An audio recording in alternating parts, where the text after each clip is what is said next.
انشاءاللہ آج جو میں وظیفہ آپ کے سامنے ذکر کروں گا یہ ایک ایسا وظیفہ ہے جو احادیث مبارکہ میں ذکر ہوا، مسند امام احمد بن حنبل میں اور اسی طرح سنن نسائی میں، سنن ابو داؤد میں یہ حدیث پاک موجود ہے، یہ دعا، یہ وظیفہ موجود ہے اور خود نبی پاک صلی اللہ تعالی علیہ وسلم سے ثابت۔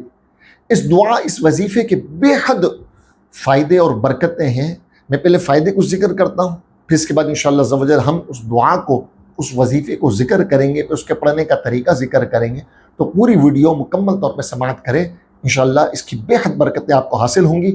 اس وظیفے کا پہلا فائدہ یہ ہے کہ یہ وظیفہ اس کے پڑھنے والے کو غربت سے اور فقر سے نجات دیتا ہے۔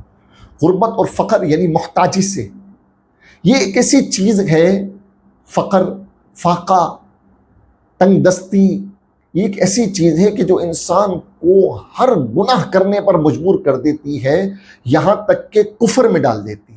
اس لیے خود نبی پاک صلی اللہ علیہ وسلم فقر سے اور محتاجی سے اللہ تعالیٰ کی پناہ مانگا کرتے ہیں۔ تو یہ وظیفہ فقر سے اور غربت سے انشاءاللہ نجات دے گا۔ دوسرا اس وظیفے کا فائدہ یہ ہے کہ اس وظیفے کی برکت سے رزق میں برکت ہوگی، رزق میں کشادگی ہوگی۔ جو یہ وظیفہ پڑھتا ہے اللہ تعالیٰ اس کے رزق کو کشادہ فرما دیتا ہے، اس کے رزق میں برکت عطا فرماتا ہے، اس کو تنگ دستی سے نجات عطا فرماتا ہے۔ اس وظیفے کا تیسرا فائدہ یہ ہے کہ اللہ تعالیٰ اس وظیفے پڑھنے والے، اس دعا کو کرنے والے کو اللہ تعالیٰ ذلت سے نجات عطا فرماتا ہے۔ ذلت جو انسان کے وقار کو تباہ و برباد کر دیتی ہے، انسان کے مقام اور مرتبے کو تباہ کر دیتی ہے، یہاں تک کہ انسان کے ایمان کو بھی متاثر کر دیتی ہے۔ تو اللہ تعالیٰ اس دعا کے پڑھنے والے کو ذلت اور رسوائی سے نجات عطا فرماتا ہے۔ اسی طرح اس دعا کی برکت یہ ہے کہ اس دعا کی برکت سے نہ انسان خود کسی پر ظلم کرتا ہے اور نہ کسی کے ظلم کا شکار ہوتا ہے، نہ ظالم بنتا ہے نہ مظلوم بنتا ہے۔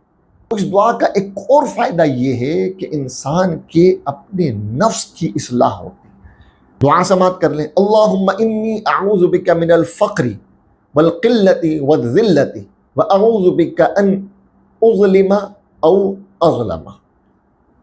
یہ دعا، اس کا ترجمہ بھی سماعت کر لیں، اے اللہ میں تیری پناہ مانگتا ہوں فقر سے، قلت سے، ذلت سے، اور اس سے کہ میں ظلم کروں یا مجھ پر ظلم کیا جائے۔ اچھا، اس دعا کے پڑھنے کا طریقہ بھی سماعت کر لیں۔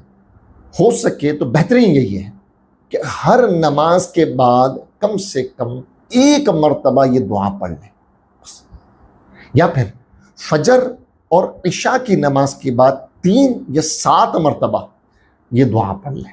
انشاءاللہ اللہ تعالیٰ اس وظیفے کی برکت سے رزق میں کشادگی فرمائے گا، رزق میں برکت ہوگی، قرض سے نجات، دل کا سکون، عزت کی بحالی، اور انشاءاللہ یہ وظیفہ بہت ہی مجرب ثابت ہوگا۔